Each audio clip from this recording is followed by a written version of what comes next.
தம்பி இதெல்லாம் வந்து பார்த்தீங்கன்னா அந்த 90s கிட்ஸ்க்கு தெரிஞ்ச விஷயம். இது வந்து பார்த்தீங்கன்னா கோவை பழம் சொல்லுவோம். இது வந்து பார்த்தீங்கன்னா வயிற்று ஒரு உபாதையை சரி பண்ணக்கூடியது. நிறைய வந்து ஃபைபர் கசப்பு தன்மை உள்ளது. காட்டு கோவக்காய் நல்லா கசக்கும். இது வந்து நம்ம பழத்தை மட்டும் சாப்பிட்லாம். நாங்கள் சின்ன வயசு நிறைய வேலைகளில் ஆடு மாடு மேய்க்கிறப்ப நிறைய சாப்பிட்ருப்போம்.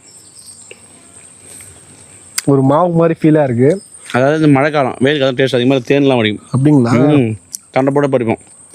ஆடு ரொம்ப விரும்பி சாப்பிடுவோம். கசப்பு தன்மை லைட்டாக இருக்குது. உடம்பு ரொம்ப நல்லது. வயிற்று சுத்தம் பண்ணும். இந்த கிளியாவது ஒரு சாப்பிட போனது தான் கிளியும் விரும்பி சாப்பிடுவோம்.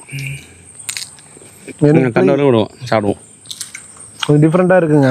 இது வந்து ஒரு நீர் சத்து பழம் தான் நினைக்கிறேன். அதேமாதிரி மக்களே திண்டிவனம் பக்கத்தில் நுளம்பூர்னு ஒரு கிராமத்தில் பார்த்தோன்னா அது வந்து விவசாயம் பண்ணக்கூடிய கோவை. அது கசக்காத கோவை. காய்கறி பயிருக்கு. அது சக்கரை நோய் கண்ட்ரோல் பண்ணுவோம்.